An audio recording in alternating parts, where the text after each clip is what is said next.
संतों के संकल्प से पापियों का उद्धार। क्रूर जगाई मधाई के कल्याण की कहानी। श्री कृष्ण चैतन्य महाप्रभु के समय में नवद्वीप में जगाई और मधाई नामक दो क्रूर व्यक्ति निवास करते थे। यद्यपि इनका जन्म ब्राह्मण कुल में हुआ था, परंतु दोनों बहुत ही राक्षसी स्वभाव के थे। जगाई और मधाई दोनों भाई एक दूसरे के बहुत करीबी थे। शराब पीना, मांस खाना, व्यभिचार करना और गरीब लोगों को सताना उनके दैनिक कर्म थे। उनके राक्षसी स्वभाव का कोई अंत न था। बादशाह की ओर से इन्हें सेना और सुरक्षा प्राप्त थी, जिसके कारण वे नवद्वीप के कोतवाल बनकर आए थे। बिना किसी नियंत्रण के वे शहर में अत्याचार करते और लोगों को पीड़ा पहुंचाते। धर्म, साधु संगति और नाम जप क्या है उन्हें कुछ पता नहीं था। वे जहाँ भी किसी धनी व्यक्ति के बारे में सुनते, अपनी पूरी सेना के साथ वहाँ जाकर लूटपाट कर लेते थे। जगाई और मधाई का शिविर महाप्रभु चैतन्य देव के वासस्थान के पास पड़ा। आसपास के मोहल्लों के लोग भयभीत हो गए कि ये राक्षसी अपनी सेना के साथ पता नहीं क्या करेंगे। एक दिन ये दोनों मदिरा में उन्मत्त होकर नगर में घूम रहे थे। तभी नित्यानंद महाप्रभु और हरिदास ठाकुर जी से उनकी भेंट हो गई। जगाई और मधाई ने उन्हें संत वेश में देखकर गालियां देना शुरू कर दिया।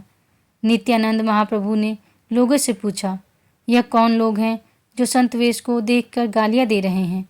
लोग बोले, प्रभु इनसे दूरी बनाए रखिए, यह दोनों बहुत क्रूर और हिंसक हैं। लोगों ने नित्यानंद महाप्रभु को चेताया कि इनसे दूर रहे, क्योंकि ये किसी को भी सम्मान नहीं देते और किसी पर भी हमला कर सकते हैं। नित्यानंद महाप्रभु ने कहा, असली अधिकारी तो यही हैं। हम इन्हें भगवान के नाम जप का उपदेश करेंगे। यदि ऐसे लोगों का भगवत नाम के द्वारा उद्धार नहीं किया जाए तो फिर नाम की महिमा ही क्या रही। भगवत प्रेमी महात्माओं का संकल्प मात्र बड़े से बड़े पापी को परम पद में पहुंचा सकता है। नित्यानंद महाप्रभु और हरिदास जी ने तय किया कि वे जगाई और मधाई को नाम उपदेश देंगे, चाहे वे कितने भी दुष्ट क्यों न हों। नित्यानंद महाप्रभु और हरिदास ठाकुर जी एक दूसरे का हाथ पकड़कर सावधानी से चल रहे थे, ताकि यदि कोई अप्रिय घटना हो तो वे तुरंत भाग सके। जैसे ही वे जगाई और मधाई के शिविर के करीब पहुँचे, उन्हें बादशाह की फौज और कड़ी सुरक्षा दिखाई दी। सैनिकों ने उन्हें रोका और पूछा, कहाँ जा रहे हो? दोनों ने उत्तर दिया, हमें अंदर बुलाया गया है, हमें जगाई और मधाई से बात करनी है। सैनिकों ने उन्हें अंदर जाने दिया। अंदर पहुंचने पर उन्होंने देखा कि जगाई और मधाई शराब पी रहे थे और उनकी आंखें लाल हो चुकी थीं। जब नित्यानंद महाप्रभु और हरिदास ठाकुर जी उनके पास पहुँचे तो जगाई और मधाई ने पूछा, क्या चाहते हो? नित्यानंद महाप्रभु ने कहा, कृष्ण कहो, कृष्ण भजो, लेहु कृष्ण नाम, कृष्ण माता, कृष्ण पिता, कृष्ण धन प्राण, हरे कृष्ण कृष्ण कृष्ण हरे हरे, हरे राम राम राम हरे हरे। यह कहकर वे हरि नाम संकीर्तन करने लगे। यह देखकर जगाई और मधाई क्रोधित हो गए और चिल्लाने लगे, अरे इन्हें यहाँ से भगाओ, किसने इन्हें अंदर आने दिया? इतना कहकर उन्होंने नित्यानंद महाप्रभु और हरिदास ठाकुर जी को मारने के लिए उनके पीछे दौड़ना शुरू कर दिया। नित्यानंद महाप्रभु ने ठाकुर हरिदास जी की ओर देखा और कहा, भाग लो। दोनों तेजी से वहाँ से भाग निकले। जब वे थोड़ा सुरक्षित स्थान पर पहुँचे तो हाँफते हुए हरिदास जी बोले, देखा प्रभु, क्या प्रचार हुआ? क्या कोई फर्क पड़ा उन पर? मैं कहता हूँ कि ऐसे लोगों का संग नहीं करना चाहिए, यही हमारे लिए अच्छा रहेगा। ये लोग कभी नहीं सुधरेंगे। नित्यानंद महाप्रभु हंसकर बोले, हमने नाम का बीज बो दिया है, एक दिन उनका कल्याण जरूर होगा। जो ही नित्यानंद महाप्रभु और ठाकुर हरिदास जी चैतन्य महाप्रभु के समीप गए तो महाप्रभु ने कहा, देखो प्रचार मंडल के मुखिया आ गए, आज के नगर प्रचार का क्या वृत्तांत है? हरिदास जी ने कहा, प्रभु नित्यानंद महाप्रभु बहुत चंचल हैं, आज हम पिटते पिटते बच गए। यह कहते हुए हरिदास जी ने उन्हें पूरा वृत्तांत सुनाया। जब चैतन्य महाप्रभु ने सुना तो हंसते हुए कहा कि नित्यानंद जी की कृपा होने पर ऐसा कोई पापी नहीं है जिसका उद्धार न हो सके। यह कहकर महाप्रभु श्री कृष्ण चैतन्य देव ने मानो निश्चिंत कर दिया कि जगाई मधाई का उद्धार जरूर होगा। नित्यानंद महाप्रभु और ठाकुर हरिदास जी को गांव वालों ने आकर बताया कि कीर्तन वालों के ऊपर विपत्ति आने वाली है। अब तो कीर्तन करने वालों का नगर में रहना ठीक नहीं है। नित्यानंद महाप्रभु ने कहा, किसी को डरने की जरूरत नहीं है। श्री कृष्ण कृपा से कीर्तनकार सुरक्षित हैं। एक रात नित्यानंद महाप्रभु घर लौट रहे थे जब उन्होंने देखा कि जगाई और मधाई शराब के नशे में उन्मत्त होकर नगर की ओर जा रहे हैं।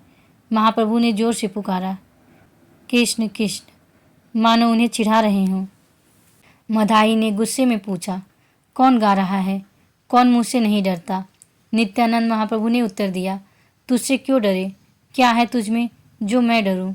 मधाई ने कहा, तू कौन है? मेरा नाम नहीं सुना? कहाँ जा रहा है इतनी रात में? नित्यानंद महाप्रभु बोले, संकीर्तन में जा रहे हैं जो तुम्हारे भाग्य में नहीं है। मधाई ने पूछा, क्या नाम है तेरा? नित्यानंद महाप्रभु ने कहा, अवधूत। मधाई ने उन्हें चिढ़ते हुए कहा, अवधूत, ये कैसा नाम है? तुझे मेरी ताकत का पता नहीं? गुस्से में मधाई ने पास पड़ी सुराही उठाई और नित्यानंद महाप्रभु के सिर पर जोर से मारी, जिससे उनके मस्तक से खून बहने लगा। उनके कपड़े लाल हो गए, पर महाप्रभु ने कोई क्रोध नहीं किया, बल्कि भगवान से प्रार्थना की, प्रभु अब इनका उद्धार कर दो, इनकी दुर्दशा मुझसे देखी नहीं जाती। मधाई और क्रोधित हो गया और फिर से प्रहार करने को तैयार हुआ, लेकिन जगाई ने उसका हाथ पकड़ लिया। जगाई, जो मधाई से कोमल स्वभाव का था, बोला, तुम्हें पता है वो तुम्हारे लिए प्रार्थना कर रहे हैं। शराब के नशे में तुम्हें समझ नहीं आ रहा है। वो तुम्हारे भले के लिए भगवान से प्रार्थना कर रहे हैं। दोबारा हमला मत करना। जगाई ने मधाई को शांत किया और उसे घसीटकर दूर ले गया। मधाई ने नाराज होकर कहा, तूने मुझे रोका क्यों? मैं उसे मार डालूंगा। जगाई ने समझाते हुए कहा, वो सन्यासी हैं, उनका मार्ग सही है। अवधूत का क्या गांव, क्या नाम? शांत हो जाओ। इस बीच नित्यानंद महाप्रभु खून से लथपथ थे, लेकिन उन्हें कोई परवाह नहीं थी। वे आनंद में हरिनाम कीर्तन करते रहे, जबकि उनकी देह से रक्त बहता रहा। जब महाप्रभु चैतन्य देव कीर्तन शुरू करने ही वाले थे, एक व्यक्ति दौड़ता हुआ आया और बोला, महाप्रभु, नित्यानंद महाप्रभु पर मधाई ने हमला किया है। यह सुनकर चैतन्य महाप्रभु स्तब्ध रह गए और बोले, नित्यानंद को मारा, जो मेरे प्राण से भी प्यारे हैं, उन नित्यानंद को मारा। महाप्रभु चैतन्य देव तुरंत दौड़ पड़े। उनके पीछे भक्तों की मंडली भी ढोल मजीरा और मृदंग लेकर भागने लगी। जब वे पहुंचे, नित्यानंद महाप्रभु आनंद में नृत्य कर रहे थे, जबकि उनके कपड़े और भूमि रक्त से सने हुए थे। नित्यानंद जी की इस दशा को देखकर चैतन्य महाप्रभु ने गुस्से में हुंकार भरी, जैसे सुदर्शन चक्र का आह्वान करने वाले हों। लेकिन नित्यानंद महाप्रभु ने उनके चरण पकड़ लिए और कहा, प्रभु नहीं, आपका अवतार पापियों के संहार के लिए नहीं, बल्कि उनके उद्धार के लिए हुआ है। इन पर दया करे और इनका उद्धार करे। नित्यानंद महाप्रभु ने चैतन्य जी से प्रार्थना की, मैं चाहता हूँ कि ये पापी भी भगवान के प्रेमी बने। चैतन्य महाप्रभु शांत हो गए और बाकी भक्तों ने भी उनसे प्रार्थना की कि नित्यानंद जी का संकल्प पूरा हो। सभी ने महसूस किया कि सुदर्शन चक्र आकाश से आने वाला था, लेकिन नित्यानंद महाप्रभु की प्रार्थना से वह अंतर्ध्यान हो गया। ठाकुर हरिदास जी ने महाप्रभु से कहा, प्रभु अब देर नहीं, इनका उद्धार होना चाहिए। मधाई ने नित्यानंद जी को मारा, लेकिन जगाई ने उन्हें बचाया। यह सुनकर चैतन्य महाप्रभु का शरीर पुलकित हो गया। उन्होंने कहा, जगाई ने मेरे नित्यानंद की रक्षा की, वह कहाँ है? चैतन्य महाप्रभु ने दौड़कर जगाई को गले से लगा लिया और बोले, तुमने मेरे प्रिय नित्यानंद की रक्षा की, तुम रक्षक हो, तुमसे प्यारा मुझे और कौन हो सकता है। महाप्रभु के आलिंगन से जगाई मूर्छित हो गया। जब उसे चेतना आई तो वह उनके चरणों में लौटने लगा, प्रभु मेरा उद्धार कर दो।